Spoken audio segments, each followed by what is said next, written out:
Hello everyone, welcome to my channel. And आज का जो हमारा टॉपिक है वो है जॉन्डिस, जिसे हम पीलिया के भी नाम से जानते हैं। सो जॉन्डिस क्या होता है? जॉन्डिस एक तरह का साइन होता है जो कि किसी भी डाइजेस्टिव सिस्टम या तो गैस्ट्रोइंटेस्टाइनल ट्रैक्ट की डिजीज़ की वजह से जो डेवलप होता है। और जॉन्डिस में क्या होता है? जॉन्डिस में जो होता है, जो हमारा स्किन होता है या तो हमारा जो स्क्लेरा ऑफ आइज़ होता है, उसमें क्या होते हैं, जो हमारे नेल्स होते हैं उसमें येलो कलरेशन डेवलप हो जाता है। मीन्स वो पीला पड़ जाता है। और वो पीला कैसे पड़ता है? पीला पड़ता है due to increase in the level of bilirubin in the blood. Means serum bilirubin का जब लेवल हमारे ब्लड में इंक्रीज़ हो जाता है तो उसकी वजह से जो कंडीशन डेवलप होती है उसे हम जॉन्डिस कहते हैं। तो अब हम लोग जॉन्डिस टर्म के बारे में पढ़ लेते हैं कि जॉन्डिस में जो टर्म है वो क्या रेफ़र करता है। जो जॉन्डिस में जो जॉन टर्म है उसका मतलब होता है येलो। जो जॉन टर्म है वो एक तरह का फ्रेंच टर्म है जिसका मीन्स होता है येलो। एंड इसी टर्म से जो इसका डेफिनेशन लिया गया है means yellow colouration due to jaundice, तो इसीलिए हम इसको जॉन्डिस कहते हैं। ओके, तो चलिए अब इस वीडियो को स्टार्ट करते हैं एंड पढ़ते हैं जॉन्डिस के डेफिनेशन के बारे में। So what is jaundice? Jaundice is yellow discoloration of the skin, sclera of eyes and mucous membrane due to the condition hyperbilirubinemia and deposition of bile pigment. Means jaundice एक तरह का condition होता है जिसमें जो हमारा स्किन होता है, जो हमारा म्यूकस मेम्ब्रेन होता है, उसमें क्या होता है, उसमें येलो डिस्कलरेशन हो जाता है। मीन्स वो पीला पड़ जाता है। और पीले पड़ने की वजह क्या है हम इसको जान लेते हैं। हमारा बॉडी या तो हमारा नेल पीला इसलिए पड़ता है क्योंकि जो हमारा ब्लड होता है उसमें जो सीरम बिलिरुबिन का जो लेवल होता है वो इंक्रीज़ हो जाता है। और जो सीरम बिलिरुबिन का लेवल जब इंक्रीज़ होता है तो उस कंडीशन को हम लोग हाइपर बिलिरुबिनिया के नाम से जानते हैं। एंड जो इसका दूसरा कॉज है वो है deposition of bile pigment. Means जो हमारा लीवर होता है वो बाइल पिगमेंट को प्रोड्यूस करता है। ओके, एंड जब बाइल पिगमेंट जब ज़्यादा मात्रा में प्रोड्यूस होने लगते हैं तो उसकी वजह से जो कंडीशन कॉज होती है उसे हम जॉन्डिस कहते हैं।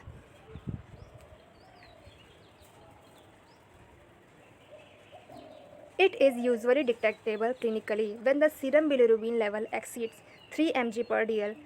ओके, सो क्लिनिकली इसको हम कैसे फाइंड आउट करते हैं? क्लिनिकली हम इसको ब्लड टेस्ट के थ्रू फाइंड आउट करते हैं। जबकि हमारे ब्लड टेस्ट में जो रिपोर्ट आती है उसमें क्या होता है, जो सीरम बिलिरुबिन का लेवल जो होता है वो 3 mg पर dl से अगर ज़्यादा होता है तो उस कंडीशन को हम जॉन्डिस कहते हैं। तो हम जान लेते हैं कि सीरम बिलिरुबिन का जो लेवल जो नॉर्मल होता है वो कितना होता है। तो normal level is 0.1 to 1.2 mg पर dl। अगर नॉर्मल ये है तो एब नॉर्मल जो होता है वो 3 mg पर dl से अगर ज़्यादा है तो उस कंडीशन में जो कंडीशन डेवलप होती है उसे हम जॉन्डिस कहते हैं।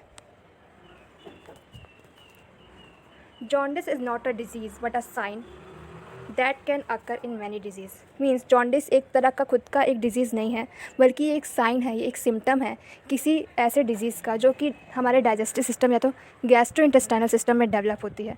अगर ऐसी कोई डिज़ीज़ होती है तो उसका जो साइन होता है वो जॉन्डिस हो सकता है। तो अब हम लोग जॉन्डिस की एटियोलॉजी के बारे में जान लेते हैं। एटियोलॉजी का मतलब होता है कॉज। किसी भी डिज़ीज़ के कॉज को हम लोग एटियोलॉजी कहते हैं। जो सबसे पहला जो कॉज है वो है excessive breakdown of RBC. Mean जो हमारा रेड ब्लड सेल्स होते हैं तो उसका जब एक्सेसिव ब्रेकडाउन होता है तो उसकी वजह से क्या होता है, जो सीरम बिलिरुबिन का लेवल होता है वो बढ़ जाता है। तो ये एक इसका सबसे पहला और सबसे फॉरमोस्ट कॉज है। दूसरा जो कॉज है वो है बैक्टीरियल इन्फेक्शन। मीन्स अगर किसी भी तरीके का बैक्टीरियल इन्फेक्शन हमारे बॉडी में होता है तो उस कंडीशन में भी जॉन्डिस जो साइन है वो देखने को मिलता है। तीसरा जो कॉज है वो है वायरल इन्फेक्शन। लाइक अगर कोई वायरल इन्फेक्शन होता है हमारे बॉडी में, like hepatitis A, B and C, कोई भी तरीके का वायरल इन्फेक्शन अगर किसी पर्सन के बॉडी में होता है तो उसकी वजह से भी जो साइन डेवलप हो सकता है वो भी जॉन्डिस की कैटेगरी में आता है। चौथा जो कॉज है वो है अल्कोहल इनटेक। जो अल्कोहल इनटेक की वजह से क्या होता है, जो हमारा लीवर है वो कहीं ना कहीं बहुत ज़्यादा डैमेज हो जाता है। और लीवर के डैमेज की वजह से क्या होता है, जो हमारा बाइल पिगमेंट का होता है उसका डिपोजिशन देखने को मिलता है। तो उस कंडीशन की वजह से क्या होती है, जॉन्डिस डेवलप हो सकती है। नेक्स्ट जो कॉज है वो है ऑटो इम्यून डिजीज़। जो हमारे सेल्फ सेल्स होते हैं, इम्यूनोलॉजिकल जो सेल्स होते हैं उसकी वजह से अगर कोई ऑटो इम्यून डिसऑर्डर होता है तो उस कंडीशन में भी जॉन्डिस देखने को मिल सकता है। कुछ सर्टेन मेडिकेशन की वजह से भी जॉन्डिस होता है, like contraceptive devices and anabolic steroid. अगर कोई ओरल कॉन्ट्रासेप्टिव्स लेता है या तो कोई स्टेरॉइड लेता है तो उसकी वजह से क्या हो सकता है, जॉन्डिस देखने की संभावना बढ़ जाती है। तो अब हम लोग जॉन्डिस के सिम्टम्स के बारे में जान लेते हैं। सिम्टम्स ऑफ जॉन्डिस स्टार्ट करते हैं। तो सबसे पहला जो सिम्टम है वो है yellow discolouration of skin, mucous membrane and sclera of eyes, जो कि मैंने पहले ही स्टार्टिंग में ही आपको क्लियर कर दिया है। नेक्स्ट जो सिम्टम है वो है लाइट कलर्ड स्टूल, मीन्स जो पेशेंट स्टूल पास करता है वो बहुत ही लाइट कलर का होता है। देन जो सिम्टम आता है वो है डार्क कलर्ड यूरिन, मीन्स जो यूरिन का कलर होता है, जो कि यूरिन एनालिसिस में हम देखते हैं, वो बहुत ही डार्क कलर का होता है। Okay, etching of. नेक्स्ट जो है वो है nausea and vomiting, like digestive system के किसी भी डिसऑर्डर में जो हमारा एब्डोमेन होता है वो कहीं ना कहीं अफेक्ट होता है, उसकी वजह से क्या होता है, नोज़िया एंड वॉमिटिंग देखने को मिलता है। देन आता है एब्डोमिनल पेन, मीन्स उसके पेट में या तो स्टमक में भी पेन देखने को मिलता है। नेक्स्ट जो सिम्टम है वो है फ़ीवर, मीन्स जॉन्डिस में फ़ीवर भी देखने को मिलता है। एंड देन आता है वीकनेस, लाइक उसको बहुत ही वीकनेस फील होता है पेशेंट को। एंड देन आता है लॉस ऑफ एपेटाइट, मीन्स उसको भूख नहीं लगती है, जो पेशेंट होता है उसको भूख नहीं लगती है। देन आता है हेडेक, मीन्स पेशेंट को हेडेक भी होता है। देन आता है कन्फ्यूज़न, मीन्स उसको कहीं ना कहीं उसकी जो साइकोलॉजी है वो अल्टर हो जाती है, तो उसकी वजह से उसको कन्फ्यूज़न भी कॉज हो सकता है। देन आता है swelling of legs and abdomen. So कभी कभी किसी किसी कंडीशन में ये देखा गया है कि जॉन्डिस के केस में कहीं ना कहीं जो एब्डोमेन होता है या तो जो हमारे लेग्स होते हैं उसमें स्वेलिंग भी देखने को मिलती है। सो ये थे इसके साइंस एंड सिम्टम्स। तो अब हम लोग जॉन्डिस के टाइप्स के बारे में जान लेते हैं कि इसके कितने प्रकार होते हैं, जॉन्डिस कितने प्रकार के होते हैं, इसके टाइप्स कौन कौन से हैं। तो सबसे इसका पहला जो टाइप है वो है pre hepatic jaundice.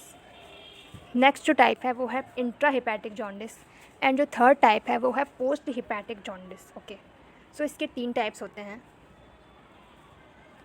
Pre hepatic jaundice में क्या होता है, increase heme liberation due to defective liver metabolism, mean जो लीवर होता है कहीं ना कहीं उसके डैमेज की वजह से क्या होता है, जो हीमोग्लोबिन जो होता है, जो हीम होता है उसका जो इंक्रीज़ हो जाता है, उसका मेटाबॉलिज्म सही से नहीं हो पाता है, जिसकी वजह से क्या होता है, जो आरबीसी का ब्रेक डाउन होता है वो बहुत ही फास्ट तरीके से होता है, मीन्स एक्सेसिव हो जाता है। तो उसकी वजह से जो कॉज होता है वो कॉज होता है प्री हिपैटिक जॉन्डिस।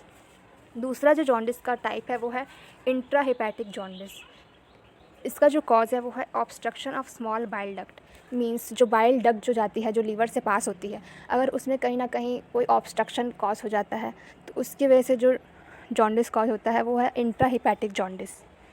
नेक्स्ट जो आता है वो है post hepatic jaundice, means obstruction of large bile duct, means intra hepatic jaundice में क्या हो रहा था, जो स्मॉल बाइल डक्ट था उसमें ऑब्स्ट्रक्शन कॉज हो रहा था, उसकी वजह से क्या हो रहा था, इंट्रा हिपैटिक जॉन्डिस कॉज हो रहा था।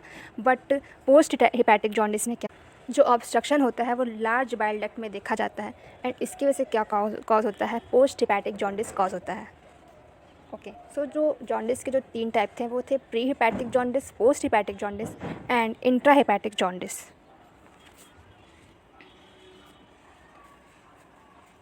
सो अब हम लोग जॉन्डिस के डायग्नोसिस के बारे में जान लेते हैं कि इसको हम लोग कैसे फाइंड आउट करेंगे, इसको हम इंस्पेक्ट कैसे करेंगे, इसको डायग्नोस कैसे करेंगे, हम उसके बारे में हम लोग जान लेते हैं।